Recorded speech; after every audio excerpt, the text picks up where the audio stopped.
नागेन्द्रहाराय त्रिलोचनाय भस्मांगरागाय महेश्वराय नित्याय शुद्धाय दिगंबराय तस्मै नकाराय नमः शिवाय। नमस्कार प्रिय बंधुओं, आप सभी का हमारे YouTube चैनल में बहुत बहुत स्वागत है। आज के इस वीडियो में आप श्रवण करेंगे श्रावण अधिक मास कृष्ण पक्ष के रवि प्रदोष व्रत की पवित्र पावनी कथा। चैनल पर नए हैं, चैनल को सब्सक्राइब कर लें, वीडियो को लाइक करके कमेंट में ओम नमः शिवाय जरूर लिख दें। बंधुओं, प्रदोष व्रत में भगवान शिव की पूजा अर्चना करके प्रदोष व्रत का संकल्प आदि करके प्रदोष व्रत कथा अवश्य श्रवण करनी चाहिए, तभी व्रत का पूर्ण फल प्राप्त होता है। तो आइए श्रवण करते हैं रवि प्रदोष व्रत की कथा। एक बार प्रेम से कहिए, बोलिए शंकर भगवान की जय, पार्वती माता की जय। एक समय सर्व प्राणियों के यथार्थ परम भागीरथी के तट पर ऋषि समाज द्वारा विशाल गोष्ठी का आयोजन किया गया।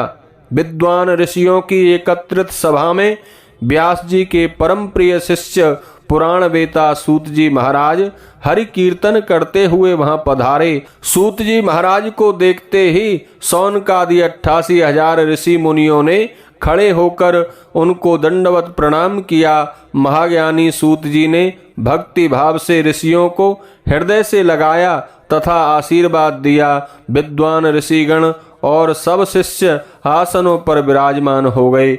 मुनिगण विनीत भाव से पूछने लगे कि हे परम दयालु, कल काल में शंकर जी की भक्ति किस आराधना द्वारा उपलब्ध होगी, हम लोगों को बताने की कृपा कीजिए, क्योंकि कलयुग के सभी प्राणी पाप कर्म में रत रहकर वेद शास्त्रों से विमुख रहेंगे। दीन जन अनेकों संकटों से त्रस्त रहेंगे। हे मुनि श्रेष्ठ, कल काल में सत्कर्म की ओर किसी की रुचि ना होगी।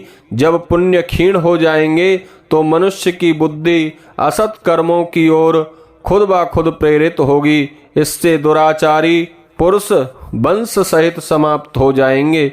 इस अखिल भूमंडल पर जो मनुष्य ज्ञानी होकर ज्ञान की शिक्षा नहीं देता, उस पर परम पिता परमेश्वर कभी प्रसन्न नहीं होते हैं। हे महामुनि, ऐसा कौन सा उत्तम व्रत है जिससे मन वांछित फल की प्राप्ति होती है? आप कृपया बताकर हमें कृतार्थ कीजिए। ऐसा सुनकर दयालु हृदय श्री सूत जी कहने लगे, हे श्रेष्ठ मुनियों तथा सौनक जी, आप धन्यवाद के पात्र हैं। आपके विचार सराहनीय एवं प्रशंसनीय हैं। आप वैष्णवों में अग्रगण्य हैं, क्योंकि आपके हृदय में सदा परहित की भावना रहती है। इसीलिए हे सौनकादि ऋषियों, सुनो, मैं उस व्रत को तुमसे कहता हूँ जिसके करने से सब पाप नष्ट हो जाते हैं। धन वृद्धि कारक, दुख विनाशक और सुख प्राप्त कराने वाला, संतान देने वाला, मन वांछित फल प्राप्त कराने वाला यह व्रत तुमको सुनाता हूँ, जो किसी समय भगवान शंकर ने सती जी को सुनाया था। और उनसे प्राप्त यह परम श्रेष्ठ उपदेश मेरे पूज्य गुरु जी ने मुझे सुनाया था, जिसे आपको समय पाकर शुभ बेला में मैं आज सुनाता हूँ। बोलो मापति शंकर भगवान की जय। सूत जी कहने लगे कि आयु वृद्धि स्वास्थ्य लाभ हेतु त्रयोदशी का व्रत करें। इसकी विधि इस प्रकार है। प्रातः स्नान और निराहार रहकर भगवान शिव का ध्यान करें। शिव मंदिर में जाकर शंकर जी की पूजा करें।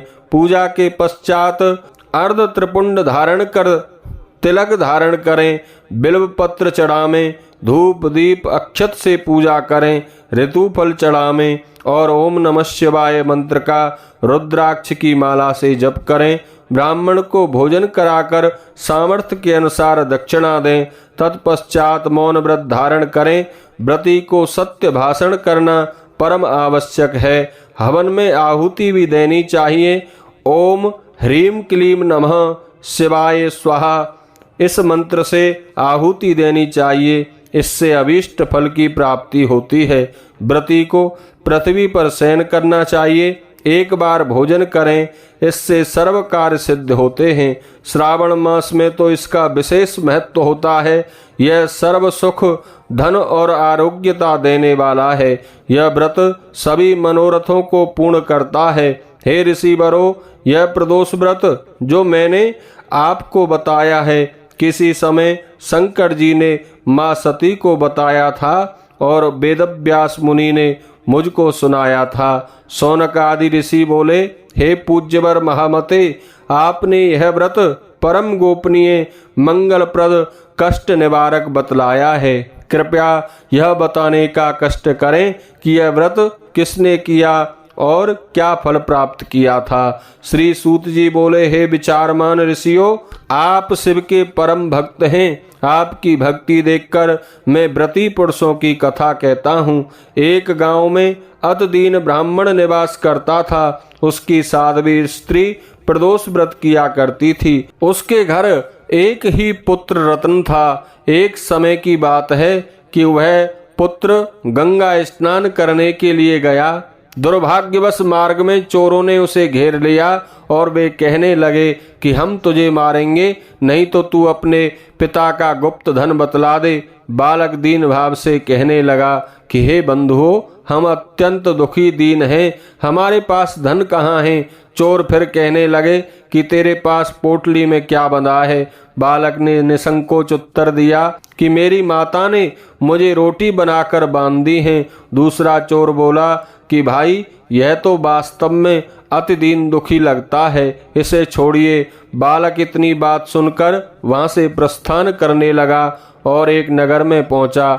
नगर के पास एक बरगद का पेड़ था। बालक थक हार कर वहां बैठ गया और वृक्ष की छाया में उसे नींद आ गई। वह सो गया।